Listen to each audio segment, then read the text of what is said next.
Greetings, mighty companions, and welcome back to the Rocky Mountain Miracle Center Sunday in-person Course in Miracles class. Thank you for joining. Thank you guys for being here, you beautiful, luscious souls, you.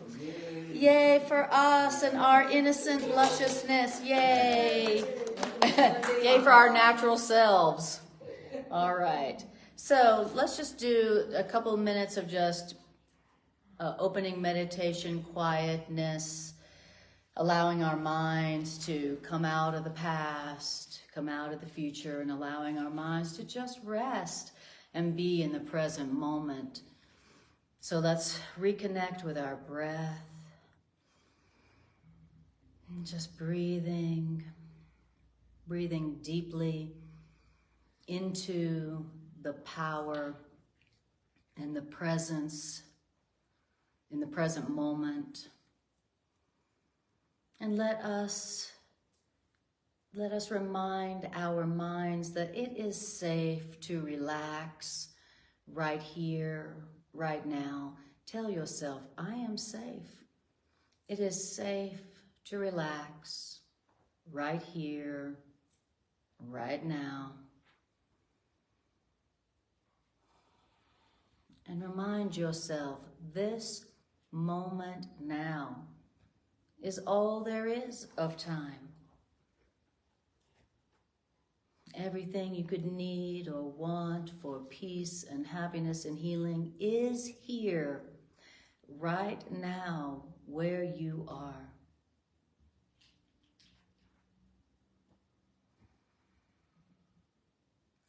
And as we tune our awareness into the frequency and vibration of the present moment, let us see if we can detect or perceive or feel the presence that lives in the present moment. And breathe it in, open your heart and your mind to this presence that dwells within each and every one of us, that connects us to our source. This presence that is the voice for love, the voice for God, the voice for healing, that does live within each of us. We acknowledge its presence.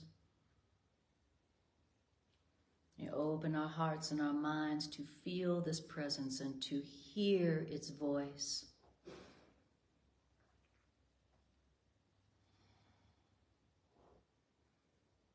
And we ask that the divine spirit of healing within us be in charge of our gathering today.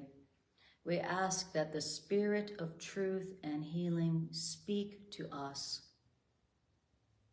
showing us the truth, reminding us of the truth that heals us. And we say to the voice for love within us, decide for healing for us today. Be you in charge.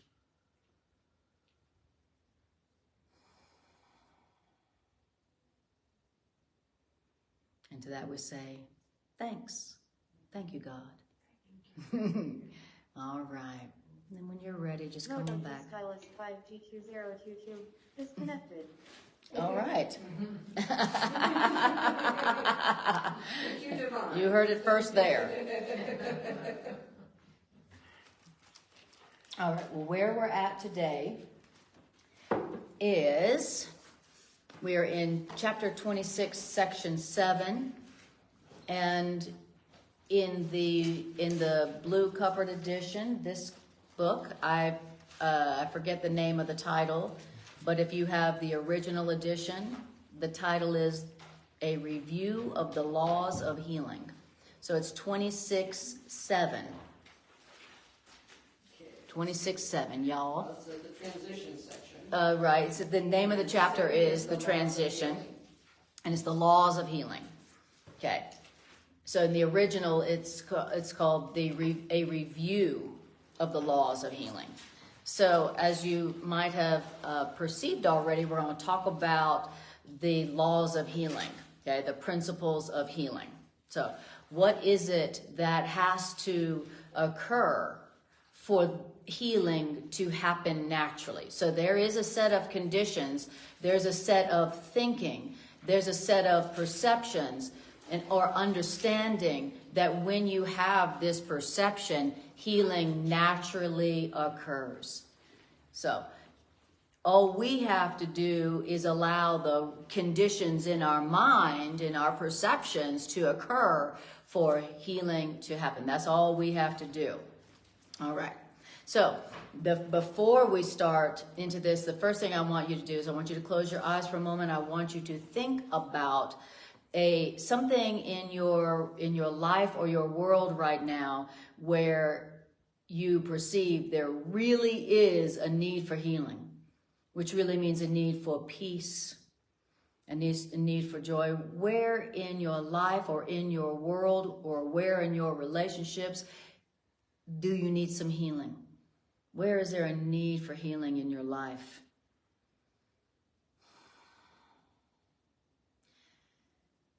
Beautiful. And now you can open your eyes. And as we go through this today, I want you to apply these attitudes, these perceptions, these understandings. I want you to apply them to whatever it is you just brought into your awareness so that this can be really practical application, okay?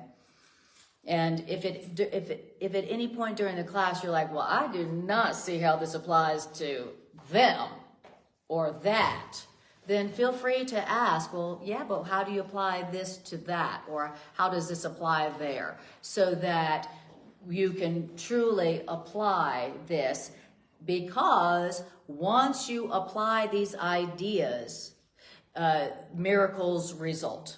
That's a given. That's a law. Okay? When you have these perceptions or these interpretations, healing must occur. So let's practically apply today. Okay? That's what these ideas are for. Okay, so it says, this is a course in miracles, period. And as a course in miracles, the laws of healing must be understood before the purpose of the course can be accomplished. Purpose of the course is miracles. How are miracles accomplished? Understanding the laws of healing. Okay? It says I don't have to heal myself. I just need to understand the laws of healing. I need to understand the laws of healing. What ideas make healing possible? Okay? So then it says, so let us review the principles that we have covered and let us arrange these principles in a way that summarizes all that must occur for healing to be possible. Why? Because once healing is possible, healing must occur. Okay, so that's what we're going to be talking about today. What are the principles of healing? Meaning, what are the ideas that make healing possible? Okay, what makes healing possible? Some ideas. Okay, you don't have to have the right kind of insurance. It's not about what you eat. It's not about what you avoid. It's about the ideas, some ideas that once those ideas occur in your mind, healing must happen. So all healing comes from ideas. And all loving ideas, all miracles are ideas. That's all miracles are. They're just ideas. It's not something that happens to you because you behaved well, right? Miracles are ideas that you allow to be in your mind, that you accepted into your mind. So every healing that we need is an idea, a true idea away. That's pretty good. And it's free. Okay, I love that. Okay, every healing that we need is just an idea away, and it's free. So that's all we're talking about here today. I love that. So then in paragraph 2 it says, all, and in my book, it's all is underlined. In the original edition, it's underlined, all sickness comes from separation. Okay? And so when the separation is denied, sickness goes. Because sickness is gone as soon as the idea which brought the sickness has been healed, which means been replaced by sanity. So when does healing happen? When the idea that caused the sickness has been brought to truth and been replaced by sanity, which means truth. Okay? That is how healing occurs. Okay? So the first thing we want to tell ourselves is this area where I'm sick, this area where I'm in need of healing, what brought this sickness or this problem into my experience is an idea of separation, which means an idea of guilt or the belief in sin. That's the first thing we want to tell ourselves about this area where we're sick, body, mind, or spirit. Okay, so first thing we want to tell us, this sickness did not come from outside. This isn't my genetic problem. This is a belief that I am having in my mind that is false, that is not true, that is the belief in sin and separation. And my only responsibility here is to bring it to the truth. The first thing we want to tell ourselves, okay, about that sickness in whatever form it takes. And remember, sickness is some form of dis-ease, meaning sickness is any form of something that's not true. Okay? So then it says, and sickness and sin are seen as consequence and cause. Okay, so sickness and sin are consequence and cause. What's the cause? The belief in sin or guilt. What's the effect? Sickness. Okay? And sickness and sin are seen as consequence and cause in a relationship that is being kept hidden from awareness, so that this relationship between sickness and guilt may be carefully preserved from reason's light. Okay, there's a relationship going on here, and it's a relationship between the cause, which is belief in sin and guilt, and the effect, sickness. And this is a relationship that is being kept hidden. It's a relationship kept hidden. Your ego does not want you to know about it at all. Your ego does not want you to know what is truly the cause of the sickness that you are experiencing, or the sickness that anybody is experiencing. Your ego does not want you to know about that. So the ego is going to tell you it's everything but your perception of guilt. It's going to tell you it's everything but. It's the weather, it's your genetics, it's what you eat, it's what you drink, it's with this, it's of that, it's you. There's a list 1,000,000 miles long of all the causes of sickness that do not cause sickness. Mm-hmm. It's the sugar I ate. It's the sugar I ate. Exactly. It's my genetics. It's my whatever, you know. I think it's interesting that in that second section, the second sentence ends with a replacement by sanity. Yes.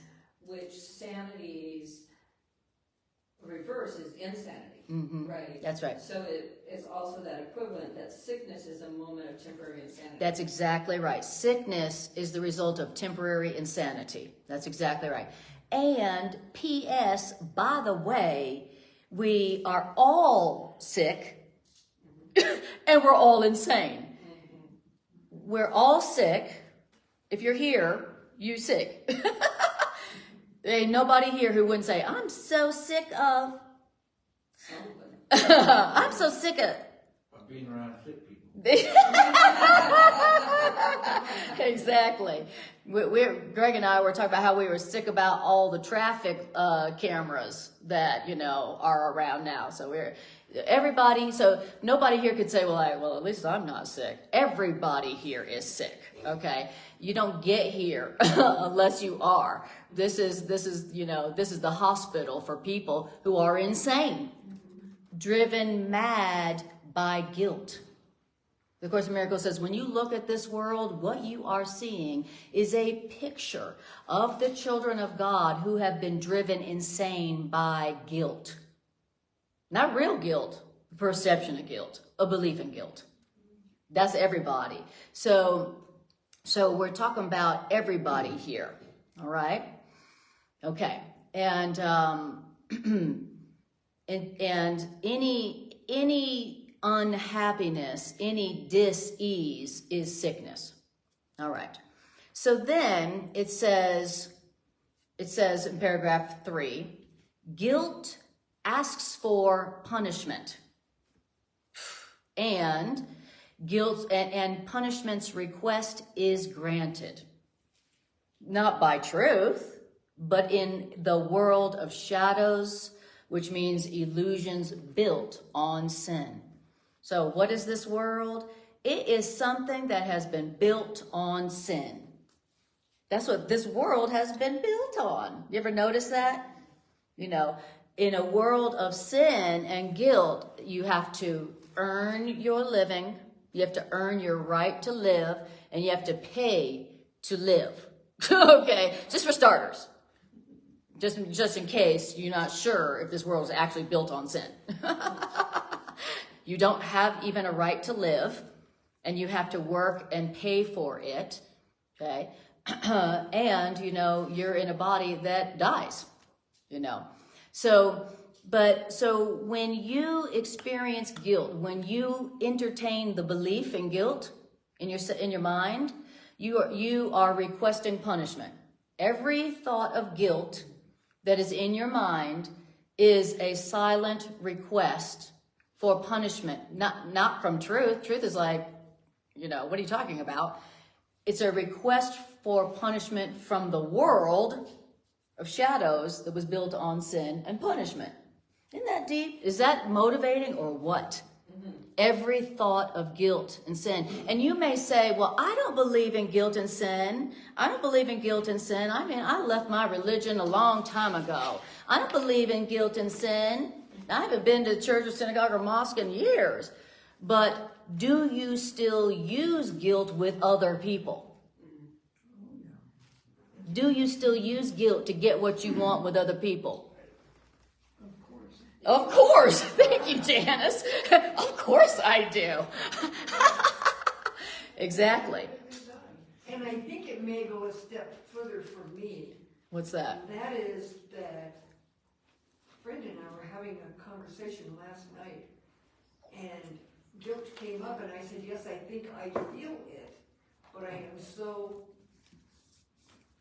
programmed to not want to feel it. That's right. That in an instant, I dismiss it, and then I can say, I don't feel it. Exactly. Or that is a really great insight. What we do is we go, when somebody gives us guilt, we're like, I'm innocent. I didn't do that. So we only declare our innocence in defense. You know what I'm saying? But the truth is that if we're still giving guilt, meaning using guilt to get what we want, to get our way, then we do still believe in guilt, and we are still requesting punishment from the world of punishment. So we are like, I'm innocent. That's not you having allowed your belief in sin or guilt to go away, to be corrected. Okay. If the only time you claim innocence is when somebody's accusing you of something, that does not mean that you believe you're innocent. I'm innocent. The Course of Miracles says there is no sin. Right. But didn't you use that idea on someone else the other day?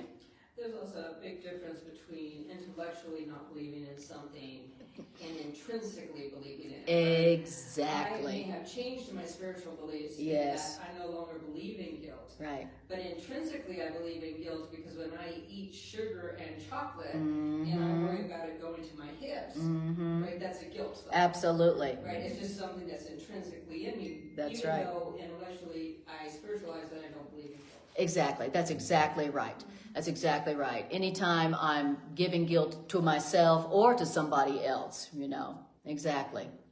And so, wow. So talk about motivation for truly allowing our belief in sin and guilt to be corrected. I mean, what kind of greater motivation could you need? Well, the first principle of sickness is that sickness comes from guilt. And then the next thing is telling us is that guilt is a request for punishment. Whether you're feeling guilty about something yourself or you're making somebody else feel guilty about something. That is a request for punishment. Okay? Great. And it says, the children of God, we, that's us, perceive what we would see. We see what we want to see because perception is a wish fulfilled. You see what you want to see because perception is a wish fulfilled. Let's take that in for a moment. You want to say something? Which fits with the workbook lesson, I'm not a victim of the world I see. Right, exactly. That's exactly right. So what is perception? It's what I want to see. Perception is a wish fulfilled. What am I seeing? Talk about radical responsibility. Perception is not an accident. Perception is not objective. It's not like, well, I'm seeing it because it's there. Everybody can see it's there, you know. Yes? Perception is an outside picture of an inner condition. Exactly. And in this case, the inner condition is what we want to see. You talk about radical responsibility. I'm seeing this because this is what I wanted to see. Now, if somebody else came along and they wanted to see something different, what they would see in this situation would be totally different. That's why sometimes, you know, you're with somebody and you're like, that person is such a jerk. And then somebody else comes along and goes, I love that person. Same person. But why is it that two different people were seeing two opposite things, totally different things in that one person or that one situation? You know, you have one situation and you have, you know, 6 people involved. Every single one of those 6 people will see in that situation something different. Why is that? Same situation, same characters, same elements, because perception is a wish fulfilled. So what do you want to see? Do you want to see guilt or do you want to see innocence? What do you want to see? Do you want to see that that person is guilty and an idiot? Or do you want to see that they're innocent and that they're just calling for love? What do you want to see? That determines what you see. Mm-hmm. So there's another example of that in the previous paragraph that wasn't obvious to me until we started having this conversation, and that is this seemingly hidden cause and effect relationship between sin and sickness. Yep. I see the ego getting involved here in that as I become aware of that relationship, not necessarily fully conscious. That's right. I have used that as a rationale for explaining I've seen the relationship but used it inappropriately, is what I'm saying. Right. In other words, my ego's taken that idea, that cause and effect relationship between sin and sickness, but not applied it appropriately. Yes. Taken it back to where it really needs to be healed. That's right. I've used it, in other words, I've used it, and I think I see other people on the spiritual path using it as a means of separation rather than for actual healing. Right. Exactly. And as you're saying that, it makes me think of how even all of our religions, they say that sickness comes from sin, right? Okay. But they're using it differently. The Course in Miracles is saying it's your belief in it. Whereas religions are like, no, the sickness or the problems is coming from your actual sinfulness, right? So both are saying the same. They're both saying that sickness or problems come from sin. But of course, in Miracles is saying that it's coming from your belief in sin which is not real. That's an important clarification there. So they're, you know, both the Course and religions are saying the same thing, but differently. Not the same thing, but, you know, they're both putting the cause and the consequence as the same, but, you know, Course in Miracles is saying, but your belief in sin, which is false.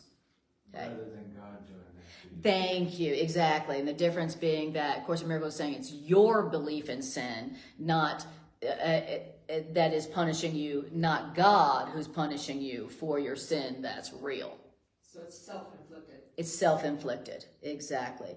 Whereas religions are telling us that it's God inflicted for your sin, which is real. Okay, little clarification there. Thank you. Okay, so then it says, so just remember that perception is a wish fulfilled. So perception changes. Why? Because perception was made to take the place of changeless knowledge. Yet is truth unchanged. Truth cannot be perceived, but only known. What is perceived takes many forms, but not one form of perception has meaning. Not one thing that you see, hear, taste, touch, smell has any meaning. Because truth can't be seen, tasted, touched, heard, smelled. What's true can't be seen. It can't be perceived by your senses. What is true can't be perceived. So whatever you're perceiving, taste, touch, smell, hear, is not true. It's not real. Isn't that deep? We think we like believe what our senses report down to the last detail, don't we? It's like, well, I saw what they did. I heard what they said. I felt what they did to my body. Believing that that is the truth, that is real to the last. He says that we believe what our senses report to the last detail is insane. But he's saying that whatever you perceive with your senses, what does he say, is not one of those perceptions has meaning. Because you can't perceive truth. Wow. And when you bring your perceptions to truth, your perception's senselessness is quite apparent. When you keep what your senses are telling you from the truth, then your perceptions seem to have a meaning and be real. But the truth is that perception's laws are opposite to truth, which means what is true of knowledge is not true of anything that is apart from knowledge or truth. Wow. Now, and what is the perception of sin and guilt, you know, whatever it is you're upset about with somebody else, okay? That's the guilt. Whatever you're upset about with yourself or somebody else, that's where the guilt is, right? And that's where the sickness is coming from. And the next thing we want to tell ourselves about any area where we're experiencing sickness is my perceptions in this area where I'm sick are what? Senseless. They're meaningless. My perceptions in this situation where I'm sick or somebody else is sick are meaningless. They don't mean anything. That's the next thing we want to tell ourselves if we want to stop being sick. If we want to tell ourselves, my perception in this situation are meaningless. You know how I know?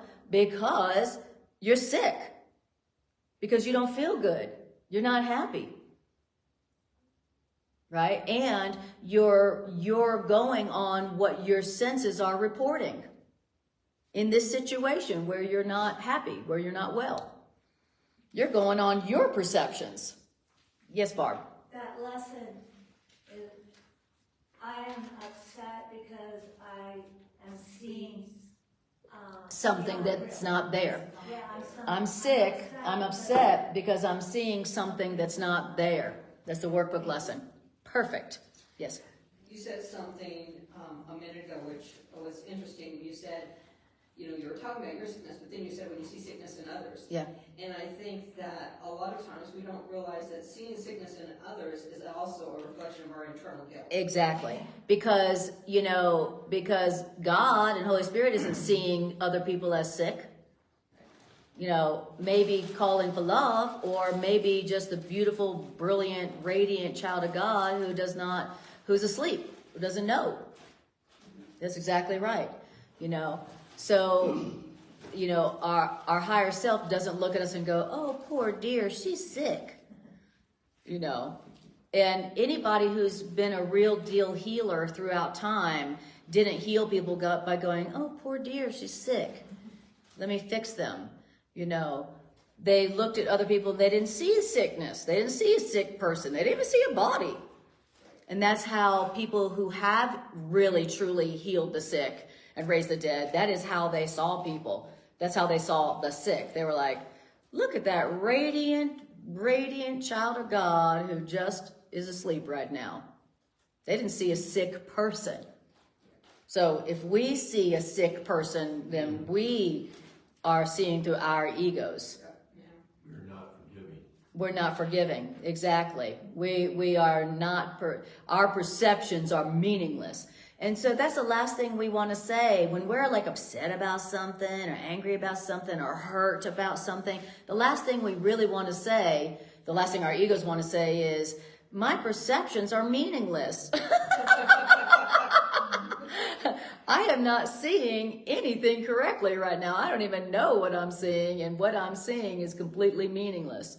I'm having a bad day. Exactly. I'm having a bad day. My perceptions about my bad day are completely meaningless. But that is one of the principles of healing. When you realize that your perceptions of the situation, especially your unhappy ones, are completely meaningless, that's when you're like, okay, that's when now your mind is open to what's really going on, what's really causing your situation. If you're, you know your perceptions are meaningless about what's going on if you're not happy, if you're not healthy, if you're not well, if you're not joyous. You know you're misinterpreting what's happening, what's going on if you're not happy, if you're not healthy, if you're not happy, wealthy, wise, all that good stuff. So first thing we want to tell ourselves is, I don't know what I'm seeing. I obviously don't know what this means. And my perceptions are wrong. They're meaningless right now because they're not making me happy. That's the first thing you want to tell yourself. Where where is it that I have either been feeling guilty, or where is it that I have been giving guilt to other people? First thing. Then you want to affirm that the way you're seeing the situation or that other person is meaningless. All the things that nobody wants to do when they're mad. When we're mad and upset or hurt, it's like we double down, like, I know what I'm seeing. I know what this means. We're offended. If you feel hurt by somebody and somebody tells you, your perceptions are meaningless right now, right? We'll be like, punch him in the face. Like, how dare you tell me that my perceptions of being hurt? Are you kidding me? I'm hurt. I feel hurt. Those are fighting words for somebody who doesn't want to feel better.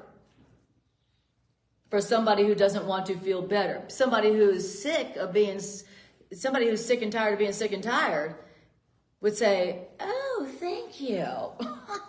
Thank you very much. I feel better already.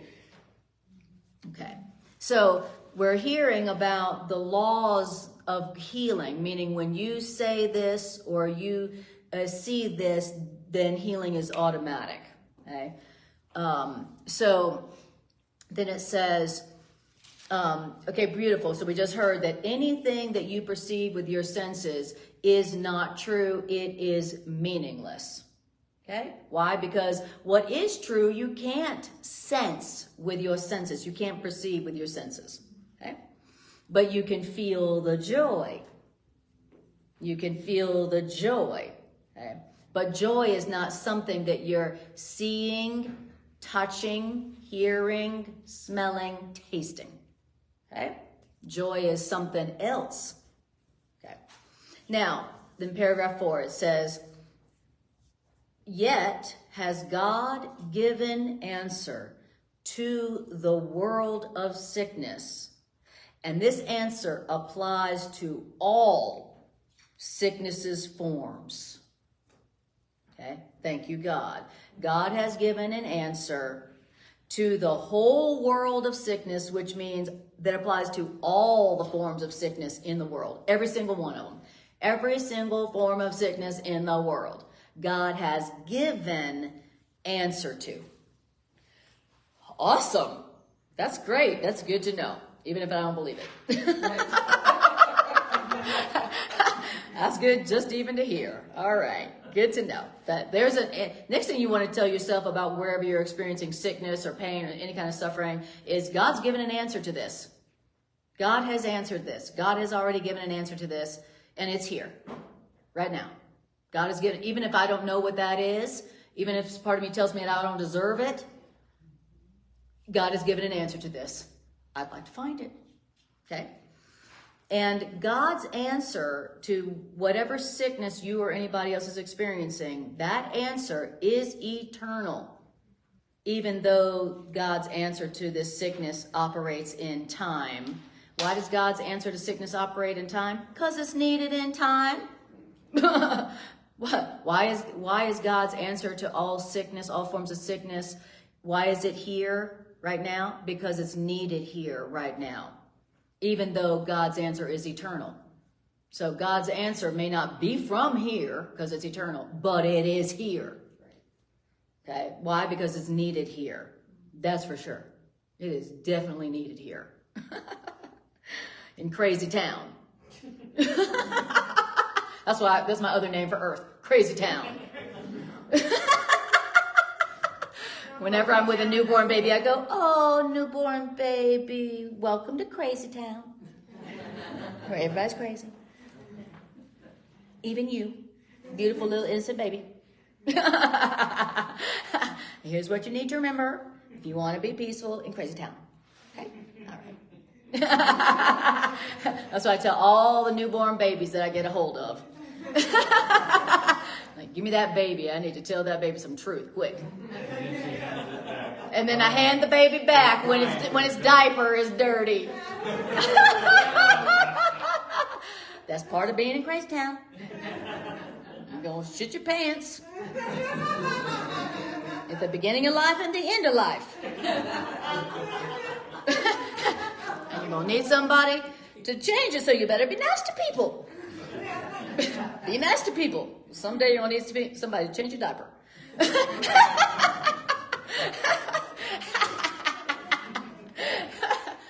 Rules to live by.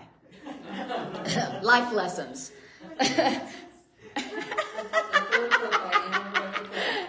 By Anna Rebecca Quinn. Okay. All right. Well, see, that motivates me. You know what I'm saying? It motivates me to be nice to people. All right. So it says God's answer is eternal, although God's answer operates in time, because God's answer is needed in time.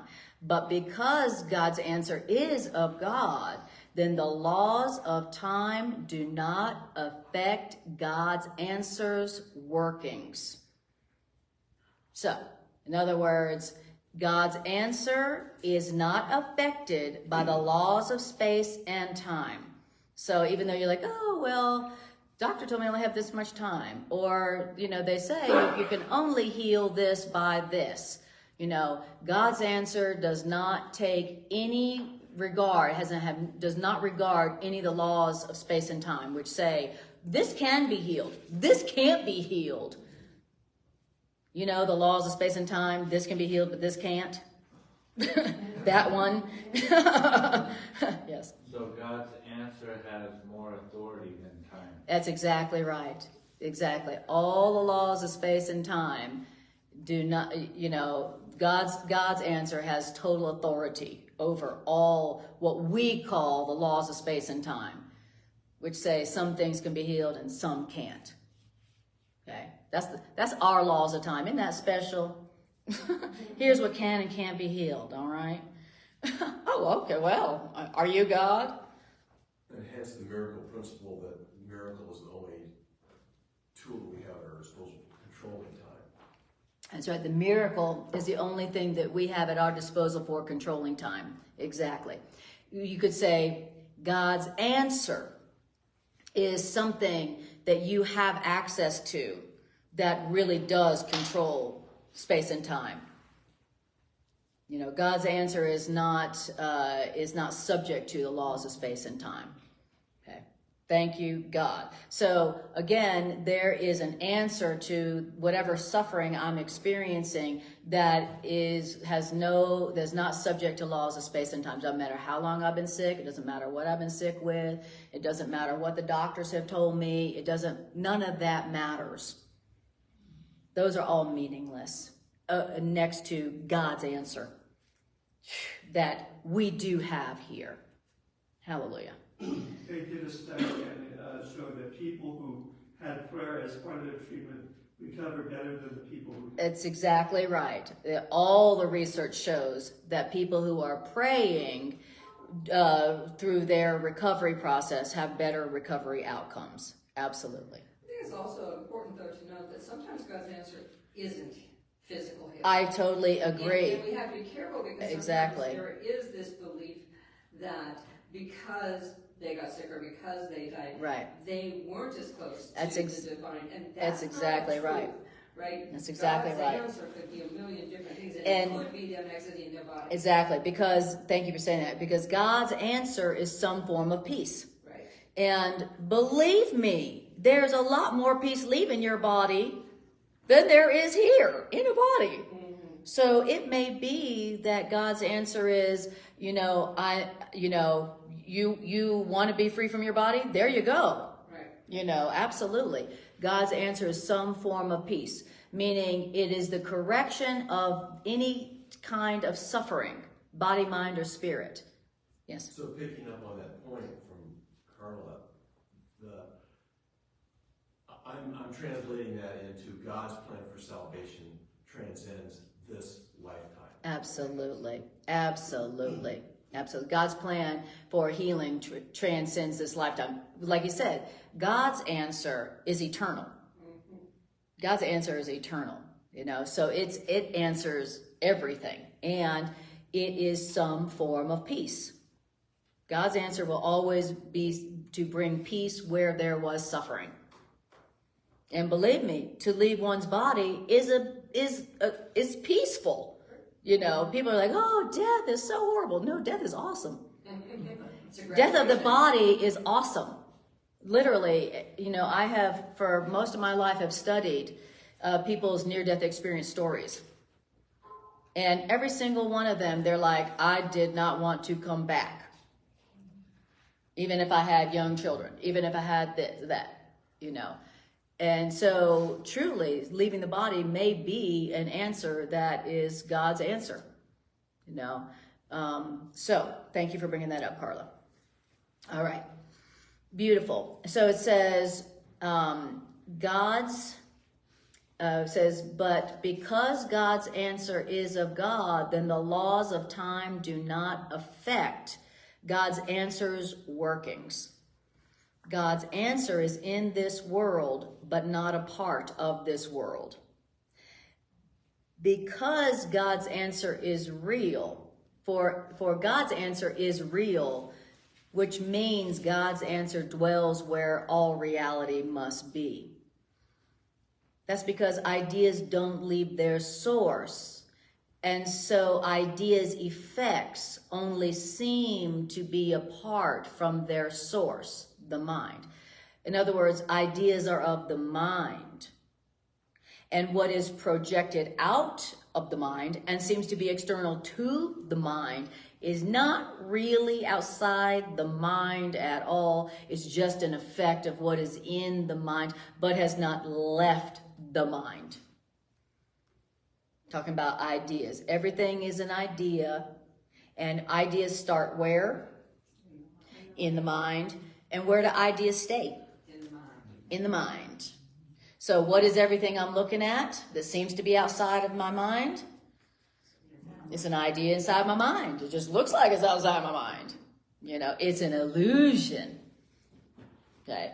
So everything I see outside of me that looks outside of me is just an idea that's in my mind that I projected outside of my mind, and I think it's out there affecting me. But that's not. Remember, everything our perceptions show us is meaningless. What our senses are telling us, look, there's things out there that did not come from my mind. that are not, they don't have anything to do with my mind. They're just out there, you know, and I need to be worried about them. Okay. See, everything, my perception, you know, my eyes were made to show me the everything outside of myself. That's what perception was made for. And so the next thing I want to tell myself is everything I'm seeing and experiencing, perceiving here is meaningless. All I'm experiencing right now is an idea that's in my mind. That's all I'm experiencing in this situation where I seem to be suffering. All I'm seeing is an idea in my mind that I projected out there. Now it seems to be happening to me. We want to tell ourselves the truth. Remember, he says, once you tell yourself the truth, once you acknowledge the truth, then healing must happen. That's why he says, I'm in need of nothing but the truth. Why? Because once you tell yourself the truth, once you acknowledge the truth, once you bring your perceptions that of suffering to the truth, healing must happen. Underline the must. So all we have to do is tell ourselves the truth, which means bring our suffering perception to what does the truth say here? What does the truth say here? What does the truth say about me or what I'm seeing or experiencing? And then healing must happen. Isn't that beautiful? I don't have to figure out how to heal myself. Thank God, because I don't know how to heal myself, or else I'd be healed.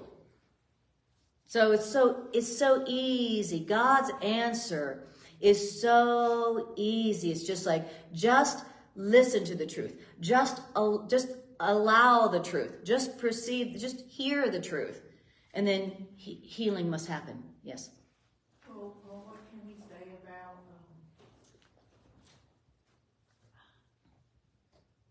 the desire for healing versus the resistance? Like how we think sometimes our resistance is so entrenched because, you know, it's the story of our life. Yes, that's a life story. it's the story of the world. It's yeah. Mm-hmm. Mm-hmm. And so what can we say about having true desire to heal? For healing. To let go. Mm-hmm. Because you have to let go of the story. Mm-hmm. Mm-hmm. So yeah, so to take it back. right. I got you. You have to take the story back. I got you. So Deborah is asking, what do we say about resistance to healing? You know, where we like seem like, oh, I want some healing. I'm doing what it takes to experience healing, but then I take it back. I'm just like, just kidding, right? Meaning I take back my story, my suffering, sick story. Is that right? It's unconscious. Yes. I mean, the depth of it. Yes. Is unconscious. And so what we say that as long as we are still experiencing suffering in any form, we say, I am still afraid of healing. I'm still afraid of being free. I'm still afraid of being happy. So that's what all, and now, since you're telling the truth, you're making a healing environment in your mind, even if you're telling the truth about your own resistance. As long as you're telling the truth about your resistance, you are creating a healing environment in your mind. And then it has to happen. And it must. In the original edition, the word healing must occur. Must is underlined. So really, you can't lose if you just tell the truth about your full responsibility for your perception, for your suffering. As long as you're saying, this is an idea in my mind that I have projected out there, and so I am seeing the results of my own guilt. This is me punishing me for my belief in my own guilt or somebody else's guilt. And as long as you're telling the truth about your resistance, so that you healing must happen. It's so beautiful. But we would rather die than say, I'm doing this to myself. We would be like, I would rather suffer. I'd rather suffer than say, I am doing this to myself. This is my thought, my guilt projected out there, making it seem like it's happening to me. We would rather suffer and be sick than say that.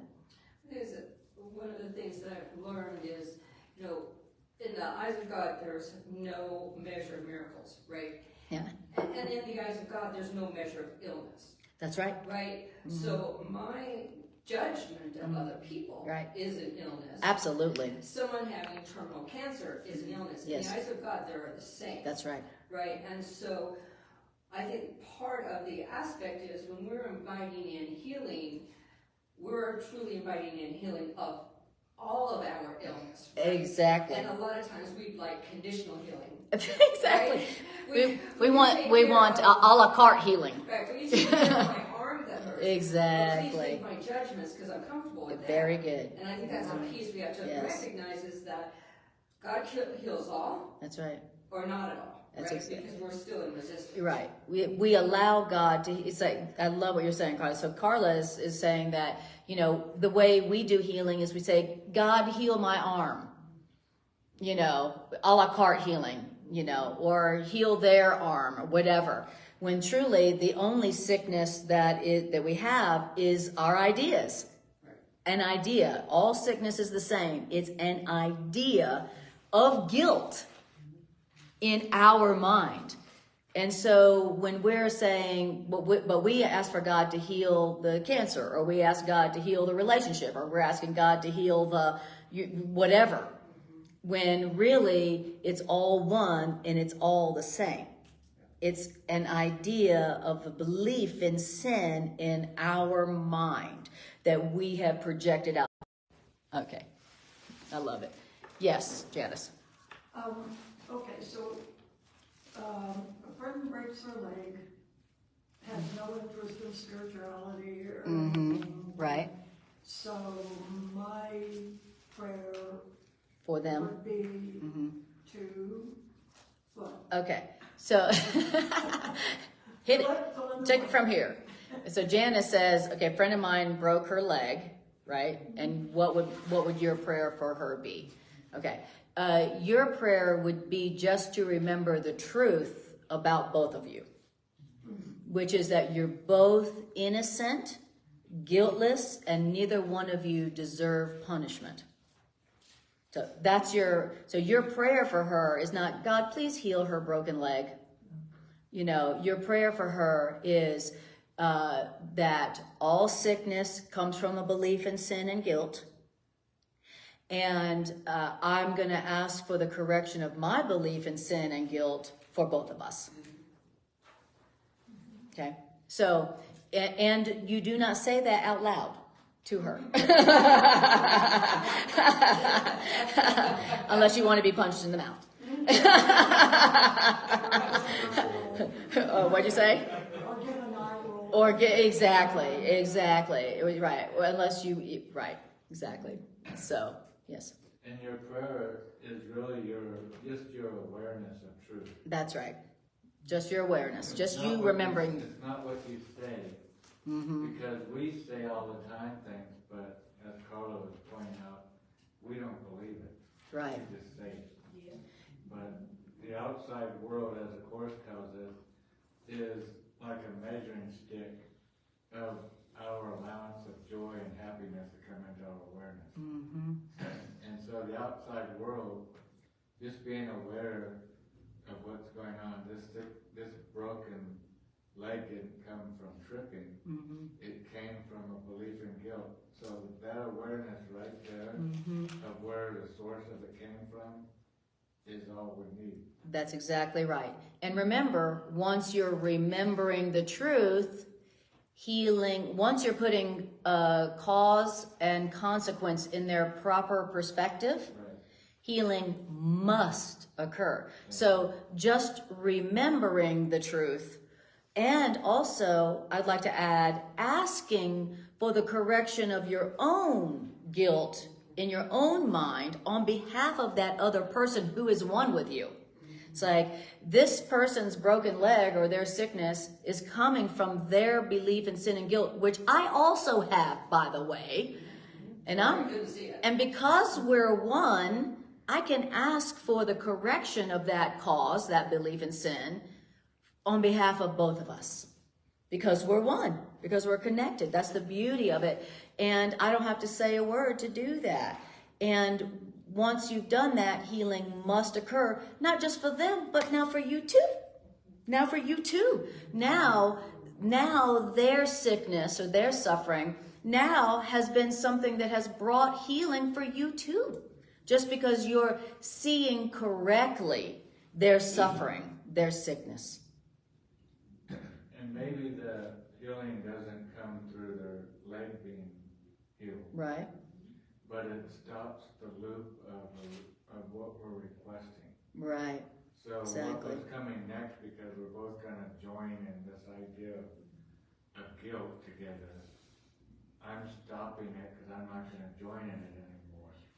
But maybe, there was a broken arm coming tomorrow morning, but now that's been cut off at the source of it. Beautiful. It's a beautiful thought. And remember, we are healers. We are miracle workers. Nobody is a student of the course who isn't a miracle worker, a healer, a teacher for humanity. Okay, you just don't study this book if you're not interested in that. If you're not already that, you just not be interested in this curriculum. So these are the principles by which we accept our own healing of our minds and be a channel for others. These are the principles. These are the things that once you know them, that you naturally heal others, you're naturally healing influence, and you're naturally healing yourself. Yes? I just wanted to add that this topic we've just been discussing about receiving the miracle for both, asking for and receiving the miracle for both, is true healing also in the sense that it implicitly acknowledges our essential equality. That's right. That's right. As we are doing this kind of healing work, which is really just awareness, like Greg said, that it's acknowledging our equality.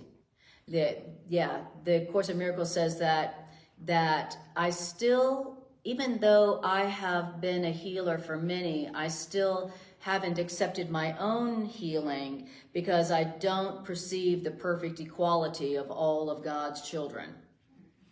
That's like you deserve healing, but not me. But Right. I can in that moment. That's right. But in that moment, exactly. And when you are remembering that you and they are one, which means you can remember for them as well as yourself, it implies that you're one. It implies equality. And it implies equality of worth of being healed in your mind. It's within a course, it speaks of supplicative prayer as being misdirected miracles, right? That we look, I may look at the broken leg and think that's what needs to be fixed. Right. And that may have been God's gift. Right. So this person has hours to self-reflect. Yeah.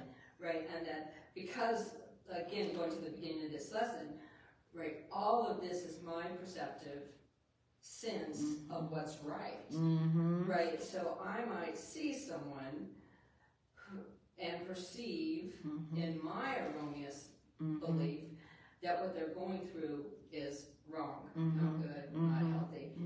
Or suffering. Or suffering or whatever. But it may be exactly what they need on their soul's journey. Exactly. And I think that one of the pieces that this has spoken so clearly to is we have to be aware of our perceptions play in illness, not only within ourselves, but in what we perceive in others. Exactly. And remember, when a healing perception of others is to realize that they're not upset for the reason they think. They're not suffering for the reason they think. They may be like, I have a broken leg, and your job is to remember that what they're suffering from is a belief. And one that you also are suffering from. I am a body. Yeah, exactly. Right. Yeah. I just heard having a body is being sick. A sick mind,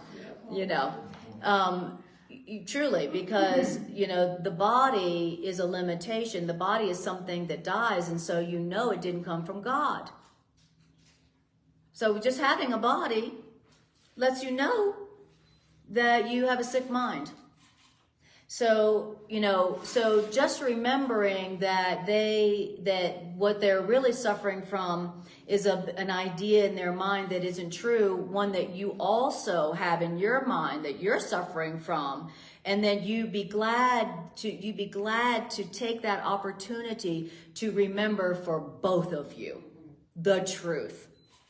And, you know, and that is how you heal people. That's how you heal. Like the Course says, healing is a collaborative venture. Healing is not something I do for you, but then I remain sick. You know, it's not, you know, our old version of healer is the martyr. You know, it's like, I'm going to take care of everybody else but me. I'm so helpful to other people. I'm so helpful to other people. Now I'm sick. Now I'm exhausted. Now I need healing. Well, I find that sometimes maybe all the time, who knows? Probably all of the time, I feel a lack inside that creates a desire within me to be appreciated and loved. All those wonderful words. That doesn't work. But it drives me to do all sorts of things and has, I'm not sure, probably my whole life. Probably so. So here I am, going forward to get appreciation. I'm going to go get some appreciation. Why are you working so hard, Trudy? Yeah, exactly. Great Because question. I need love. Right. Which you have forgotten that you already have, because that's what you are. Right, Yeah. because I am, and I was created by it, and That's it's right. all around me and in me and through me. That's right. But there's some part of me that does not Believe that. get that. That's right. And that part of me motivates me better than the positive side. So you think. So you tell yourself. So you tell yourself. Right. That's a belief right there. Thank you for that. Yeah, absolutely. And the part of you that does not accept that you are perfect love and that perfect love is in you, that part of you is not really a part of you at all. It's just a belief that you are guilty. That's all. That's all it is. It's just a belief in that. It's just a belief that you have accepted that you are guilty, because the guilty don't deserve the love that they are. Which is a universal thought. You can't be only love and guilty at the same time. Well, isn't that ego? And that's what the ego is. The ego is the belief that you are guilty, plain and simple. And so the Course talks about the ego being a tiny little part of our mind that we've invested a lot of belief in.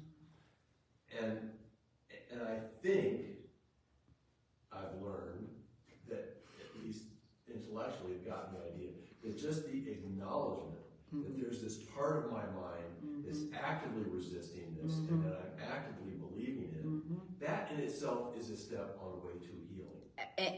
And when you remember that, healing must occur. It's like all we need to remember is that sickness or suffering in any form comes from our belief in guilt.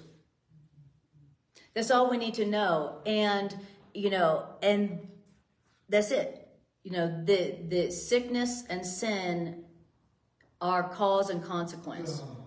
And when you perceive it, that is the moment to ask for the correction in your mind. This is resulting from their belief in guilt and my belief in guilt. And because we're one, I can ask for the correction of that. And God's answer, which is here, which is all powerful over everything, all the laws of space and time, it will answer like that. So whatever has manifested from externally from that belief, corrected, undone. Wouldn't it follow then to be true that when I have that moment of correct perception, which could be an instant, Right? that if I would reinforce myself by knowing in that moment, and maybe only just for that moment, healing occurred, and I may not know where the healing occurred. That's right. It may not be that pain in the arm where the healing occurred. Right. But if I can just acknowledge and own that healing occurred and trust that, Absolutely. that the more moments of trusting that healing has occurred, right? It's like derma, right? We have layers and layers and layers. Who knows where the healing happened? That's right. A lot of times if the pain is still there, we think the healing didn't occur. Right. And so then we lose the belief that because I had that moment of clarity, I should have been healed. Right. If we own it, if we own that we were healed and maybe don't see where Exactly. healing did occur, that strengthens that belief in us. Absolutely, exactly. And it reminds us, like the Course says, don't doubt a healing just because of the presence of continuing symptoms. You know, so, and remember, God's answer is some form of peace. So truly, when you have allowed the belief in sin to be corrected, like you said, first of all, for us, it may take time. Like you said, layers. So today, I accepted the correction of my belief in guilt to this layer. And tomorrow, I may accept a little bit more correction, you know. But what lets you know that healing has what lets you know is that you have allowed in God's answer on some level is peace, some form of peace. You feel better, you feel lighter, you feel happier, you feel more loving, you feel more joyous, you feel better. Some improvement in your mood, in your feeling. But notice your mind. You know what I'm saying? So the healing really is happening on the level of the mind. No. All right. So great comments and questions. Great comments. Yeah, So he says, receive it. Don't start looking for it. Don't start doing anything. Don't think, well, where is it going to come from? When's it going to happen? That's right. Exactly. Our job is just to remember the truth. Just to allow it in. Like what it said here, bring your sufferings to the truth. That's our job. To bring them together in our minds. It's like, here's my suffering. Here's my story about it. Here's how it feels. Here's my story about how it's out there happening to me. That's my story. That always goes with my suffering. You know, when you ask people about their suffering, they never say, man, you want to hear about what I'm doing to myself? Nobody ever says that about their suffering. When they're telling you the story about their suffering, they never say, you can't believe what I've been doing to myself all week. I'm going to start doing that. I am going to start doing that too. You want to hear what I've been doing to myself? It's crazy. Go get some popcorn.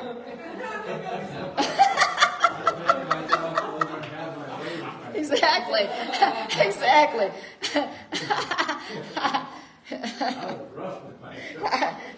I wore myself out. I literally just punished the crap out of myself last week. You want to hear more? There's a lot of gory details. You know, so our part for healing is just to bring our story about how something outside there happened to us, and to bring that to what the truth is saying. You know, to bring it to the Course and hear the Course say, you are doing this to yourself. This is coming from your belief in guilt in your mind, and you are attracting punishment from the world. So that's our job, just to bring together our story of our suffering to the truth that we're being told through A Course in Miracles. That's it. And once they are brought together, the Course in Miracles says, because one of them is real and one of them is not, then one of them has to go. And so that's all you have to do. Bring the two seeming opposites together, and whichever one isn't real goes away.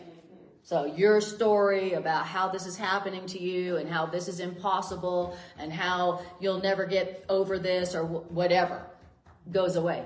It's corrected by the truth. I'm in need of nothing but the truth. But to do that, you have to be honest about your story. You have to be honest about your suffering. That's part one. And you have to be honest about your story, about how it's happening to you. And, as metaphysical, people, spiritual people, sometimes we don't want to tell the truth about our suffering. It's like, who, me suffer? I'm a great Course in Miracles student. I'm a spiritual teacher. I don't suffer, even though all of your friends are like, she's suffering. Poor dear. Let's help her. Let's start a GoFundMe for her. But we don't want to acknowledge that we're suffering. We don't want to say, I'm suffering. I don't feel good today, because we're trying to be good spiritual students, But part one of the healing and forgiveness and correction process in A Course in Miracles is saying, the Course literally does say that the only way to escape misery is to say, I am miserable. But we don't want to say I'm miserable. We're like, we just want to tell other people what to do. Have you ever noticed that the people who are the most miserable are the ones who are most often telling other people how to be happy? Have you ever noticed that? They've got lots of advice. You would think they were enlightened masters, the amount of advice they give to other people. So, part one is where we say, I don't like the way I feel. I am suffering. I am sick, whatever. And then bring your version of why it's happening to the truth. And then, that's all you got to do. And then healing must occur. All right. So, guys, questions or comments? We'll stop here for today. What's been coming to my mind this whole time we've been talking is a passage I grew up with my whole life is the truth will set you free. That's right. That's exactly right. That is exactly right. The truth will set you free. But first it's going to piss you off. Right. You're like, oh, hell no. That cannot be the truth. The truth will set you free, but first it's going to piss you off and you will resist it to the max. Yes. So when the Course continually talks about bringing the darkness to the light, that's what we've been talking about, but it does not work to bring the light to the darkness, yes. To this world, yes. To our story. That's right. When we bring our story to the truth, to the light, and so that has helped me understand how the Course puts that. Yes. What that really means. What that really means, exactly. To bring. My friend John Ray says, the truth will set you free, but it'll sure mess up your shit. Yeah, exactly. Exactly. It'll mess up your story. And that's why we don't like the truth. It really messes up our story that we've been working on for a long time. Our story's got history. Yeah, beautiful. Anything else? And then the other thing just to remember is that relative to healing, that basically sickness is punishment. Not by God, not from others. Sickness is punishment that we have unconsciously requested in our harboring the belief in guilt. So that's the thing that you want to remember. It's like, oh, the suffering I'm doing today, this is punishment. This is the request for punishment that I made. Because I believe it'll relieve my guilt. Because I believe that it will relieve my guilt. Because we all learned, whatever religion we all came up through, we all learned that guilt is purged through punishment, correct? We all learned that guilt is purged through punishment. I get the punishment, and then now I'm innocent again. So it's the core of our belief system that we learned, in the world. And And so any time we are experiencing a guilt in our mind, even if you're not aware of it, it is automatically, unconsciously requesting punishment from the world of shadows that's built on sin and punishment. The world's like, oh yeah, right on, happy to oblige, right? So just remember that, tell the truth about the suffering. This is punishment that I have requested for my belief in my guilt. And remember, I believe I am guilty because I have been giving guilt to others. Don't forget that. You're not feeling guilty because you are guilty or what you did. You feel, the Course in Miracles says you cannot give guilt to another human being and not also feel guilty. You can't. It's impossible. That's impossible. So every time you attack, every time you give guilt, you literally are telling yourself and making yourself believe even more that you are guilty and that you deserve punishment. So remember that so that you want to be a guilt stalker. You want to be a guilt stalker. Stop stalking that ex of yours and start stalking. Maybe that's my biggest guilt. Exactly. Stop stalking your ex and start stalking your belief in guilt in your mind that you projected out there. All right. Okay, we're going to stop here for today, and we're going to do our love offering and some announcements. Thank you, Carla, for being here. Love you, girl. Thank you. And Carla, remind me, what is the web address for our new website? RockyMountainMiracleCenter.org. Okay, we have a new website. It's such a miracle, and thank you, Carla, for that. Thank you, Carla. Thank you, Carla, for our Miracle Center website, Miracle. Thank you, Carla. And so if you would like to make a donation to the Miracle Center to help us to grow the Miracle Center so we can continue to bring Course in Miracles classes and events to you guys around the world, then help us out by going to RockyMountainMiracleCenter.org, and there's a donate button on the website. So thank you so much for your supporting by watching. Thank you for supporting the Miracle Center by sharing this class on whatever social media platform you're on. If you're watching this on YouTube, then like, share, and subscribe.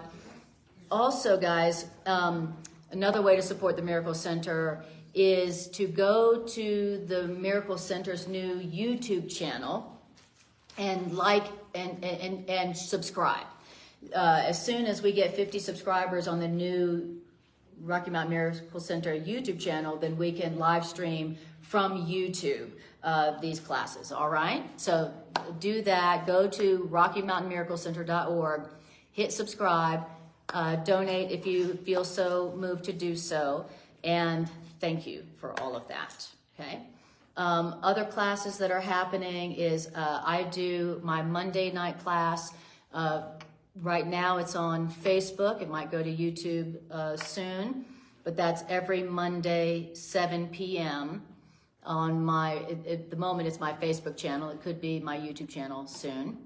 And also Greg and I do a Transforming Relationships Through A Course in Miracles on my Facebook channel every Sunday at 7 p.m. as well. And so that's where we take the ideas. We say? Not tonight. But not tonight, exactly. So in that class, Greg and I take the principles and we apply them to our relationship live for your entertainment, hopefully for your learning. It's very brave of Greg and I. It's like, in live, let's apply these ideas to our relationships and to all of our relationships. So that's every Sunday besides tonight at 7 p.m. on my Facebook channel. Beautiful. Tomorrow night. And tomorrow, yes, and thank you. I'm not doing my Monday night class live tomorrow. It's Labor Day. So because of Labor Day weekend, Greg and I will not be doing our 7 p.m. Sunday, and I won't be doing my 7 p.m. Monday night class, live or online, okay? Wonderful. Okay, great. So we have one more minute. So let's just close our eyes and do a little bit of just a moment of just breathing. Breathing in the love, breathing in the truth. Just take a breath and I just want you to tune in and feel what it feels like within you, inside of you, deeper than your physical senses, within you, your heart, your mind. How do you feel having heard these ideas?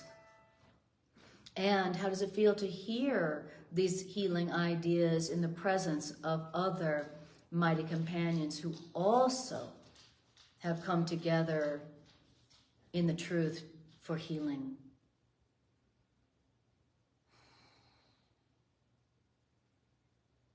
And let us thank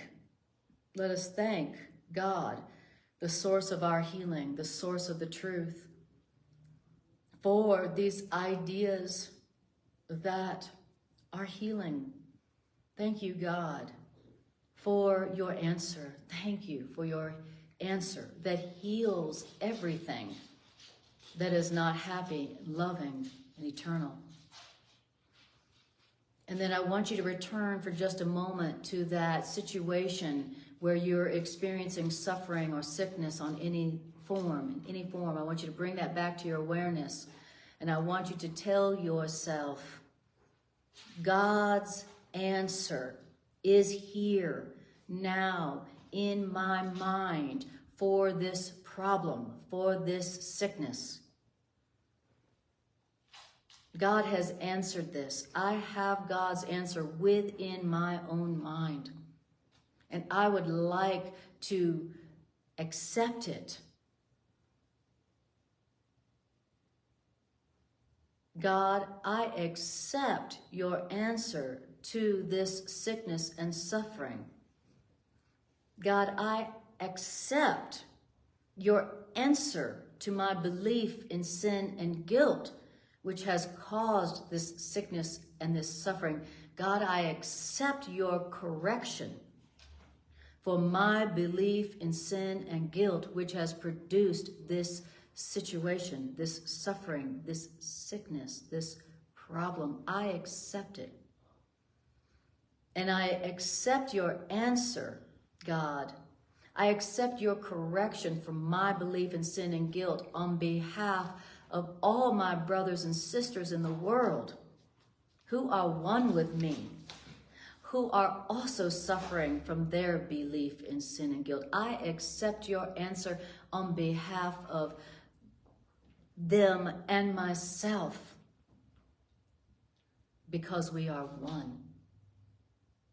And we thank you, God, both of us. We all thank you for your answer, for your correction of our belief in sin and guilt, which heals all forms of sickness and suffering in the world. And we say, thank you, God. Thank you, thank you, thank you, thank you, thank you. Beautiful. Thank you, God. All right. And then when you're ready, open your eyes and take a breath. All right. Way to heal yourself, way to help heal the world. I appreciate you all more than I can say. And thank you guys for actually coming out in your forms to the Miracle Center. It really does help. If nobody comes out in person, then we don't really have a Miracle Center.